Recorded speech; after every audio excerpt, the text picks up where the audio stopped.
Hi guys, welcome to our channel TV Files TV. We are back again with latest gossip nyaya dziri kupisa dziri kutenderera pasocial media. Calaz versus Winky D yanga irihondo yemarudzi paFacebook. Calaz akanyora kuti welcome to Zimbabwe where 3.7k crowd is called a flop. Wotonzwa zvakunzi takakuudza. If numbers don't lie, simuka tiverengane. Ndiseni Calaz anyora kudaro akati remember Sunday kuchechi hatishayikwe ndichinoimba hosana kuna Mwari pasi nekudenga Satani usamupe mukana. Ndozvataurwa naSt Calaz. Asi vanhu vataura zvinhu zvakawanda zvakasiyana siyana.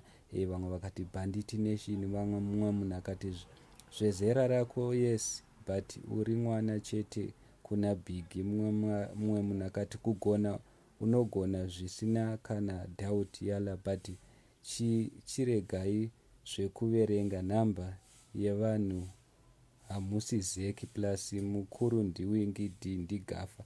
Mumwe munhu akauya futi akati but vanhu 3.5 at $5 each won't cover my cost emucity sport. Do you know how much it is to book the venue? Mumwe munhu akati Calaz confusion inotangira pakuti unoimba rege unoiziva here? Mumwe munhu akati mhepo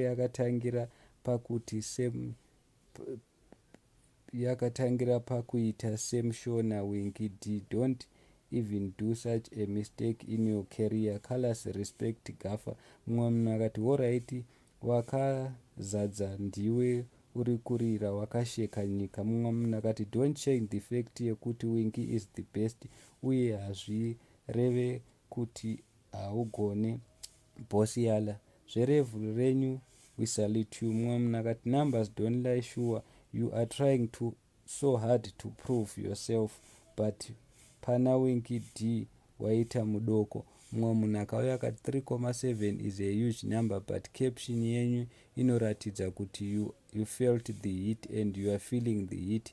Just simply thank you to everyone who attended. Supporting your launch is more than enough. Mumwe munhu akati more than 3.7k were watching online kwaWinky D. Mumwe munhu akati but online data repondozve. Mumwe munhu akati team Winky D rine nharo. Mumwe munhu akati it's not what you expected though. Hatisi vana vadiki, musa compare Winky D nezvinhu zvisina basa. Mumwe munhu akati iwewe uri kuti zvinhu zvisina basa kuti kudi kuHICC kwacho wauriko here? Mumwe munhu akati muZimbabwe ukaona waita chinhu same day naWinky just postpone wonotenga tiketi rekwaWinky woita the following day. Just imagine dai Calaz akaita nhasi kuti dai kwakazara sei.